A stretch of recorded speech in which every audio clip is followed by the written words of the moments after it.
Good morning student. आप सभी का हमारे यूट्यूब चैनल एमएलएस क्लासेज में स्वागत है। कक्षा 12 भौतिक विज्ञान। जो पिछली वीडियो में आपने पढ़ा कूलाम के नियम। कूलाम के नियम किससे कहते हैं? तो कूलाम के नियम में क्या होता था कि दो बिंदु आवेशों के बीच लगने वाले बलों को बताया गया। अब आज का टॉपिक है कि कूलाम के नियम को स्थिति स्वरूप में लिखिए, मतलब सदिश स्वरूप में लिखिए, वेक्टर के रूप में लिखिए। तो दो बिंदु आवेशों के बीच या दो बिंदु स्थिर आवेशों के बीच लगने वाला बल क्या होता है? F बराबर Q1 Q2 बटे R स्क्वायर। अब दो बिंदु आवेशों के बीच लगने वाला बल F बराबर होता है K Q1 Q2 बटे R स्क्वायर।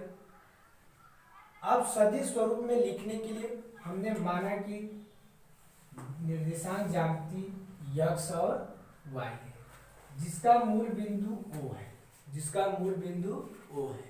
जिसकी इस मूल बिंदु की स्थिति में कहीं दो आवेश Q1 और Q2। चलिए फिगर के माध्यम से समझते हैं पहले कौन क्या है। जैसे निर्देशांक ज्यामिति x और y है, इसमें दो स्थिर बिंदु आवेश Q1 और Q2 है। Q1 की स्थिति सदिश को जानने के लिए निरूपित की जाने वाली राशि को स्थिति सदिश के नाम से जानी जाती है।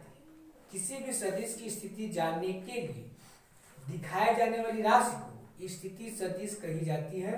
अब हम मूल बिंदु O के सापेक्ष Q1 की स्थिति से जानना चाहते हैं, तो जो तीर की दिशा होगी वह स्थिति सदिश की ओर होनी चाहिए। जिसके सापेक्ष जिसकी स्थिति जानना चाहते हैं, तीर की दिशा उसकी ओर होनी चाहिए।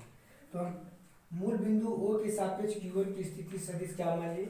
R1। मूल बिंदु O के सापेक्ष Q2 की स्थिति सदिश क्या मान लिए? Vector R2। अब Q1 के कारण Q2 की स्थिति सदिश क्या माने हैं? Vector R12। Q2 के कारण Q1 की स्थिति सदिश क्या माने हैं? Vector R21। Q1 के कारण Q2 पर लगने वाला क्या होगा? बल की दिशा देखो इधर है, वेक्टर F21, मतलब पहले के द्वारा दूसरे पर लगने वाला बल। अब Q2 के कारण Q1 पर लगने वाला बल क्या होगा? Vector F12। इसका मतलब हो गया कि दूसरे के कारण पहले पर लगने वाला बल, जो आपका यहाँ हमने लिख दिए। क्या वेक्टर R1 क्या है, वेक्टर R2 क्या है, वेक्टर R12 क्या है, वेक्टर R21 क्या है, वेक्टर F21 क्या है, वेक्टर F21 क्या है, एकांक सदिश कितना है। तो कूलाम के नियमानुसार हम पहले क्या देखेंगे? अब Q1 के कारण Q2 पर लगने वाला बल। तो चलिए Q1 के कहा गया, Q1 के कारण Q2 पर लगने वाला बल को क्या दिखाया गया? वेक्टर F21 बराबर क्या हो जाएगा? K Q1 Q2 बटे R स्क्वायर। स्थिति सदिश के रूप में लिखने के लिए यहाँ पर एकांक सदिश की आवश्यकता होती है। तो वेक्टर R12 नहीं, वेक्टर पहले के द्वारा दूसरे पर लग रहा है, तो पहले के द्वारा दूसरे पर, तो पहले के द्वारा मतलब स्थिति सदिश R12 का वेक्टर R21 का स्थिति सदिश क्या है? R21। यहाँ एकांक सदिश लगा देते हैं। एकांक सदिश क्या है?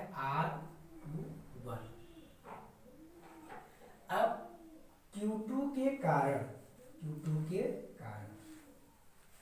Q1 पर लगने वाला बल क्या होगा? Q2 के कारण Q1 पर लगने वाला बल वेक्टर F12 बराबर सूत्र क्या हो जाएगा? कूलाम के नियमानुसार K Q1 Q2 बटे R स्क्वायर। अब इसका 12 का एकांक सदिश क्या होगा? R कैफ 1। ये समीकरण 2 हो गया और ये समीकरण 1। यही आपका कहा जाता है कूलाम के नियम का सदिश स्वरूप में लिखना। अब यहां से हम क्या देख रहे हैं? चित्र से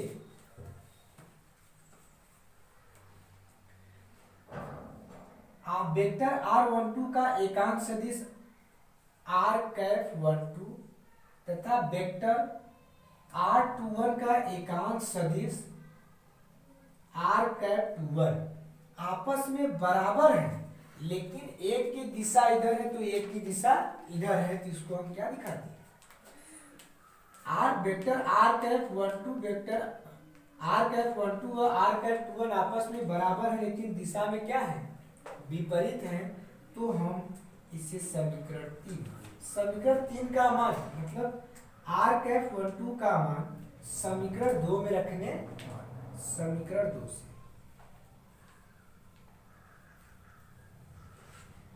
वेक्टर F12 बराबर क्या हो जाएगा, के Q1 Q2 बटे आर स्क्वायर। आर कैप 1 2 की जगह हम क्या रखेंगे, माइनस आर कैप 2 1।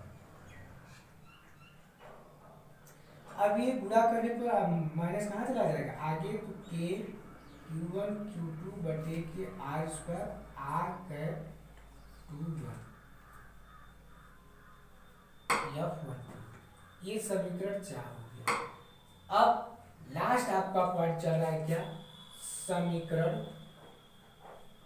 1 और 2 से, समीकरण 1 और 4 से, समीकरण 1 और 4 सॉरी समीकरण 1 और 4 से क्या देखने को मिला, एफ वेक्टर F21 बराबर इतना, देखिए आपको ये सभी मान,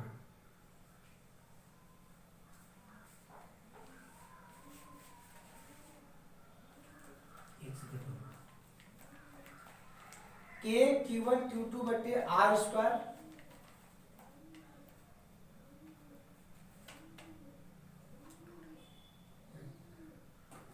के Q1 Q2 बटे आर स्क्वायर, के Q1 Q2 बटे आर स्क्वायर, समीकरण 1 और 4 से, समीकरण 1 और 4 से क्या देखे हम, वेक्टर F12 बराबर इतना जो मान है वो किसके बराबर है, वेक्टर F21 के बराबर है। ये वाले जो मान है ये मान आपस में क्या है, बराबर है, जो ये किसके बराबर है, एफ वेक्टर F21 की। यहाँ माइनस लगा तो माइनस लगा,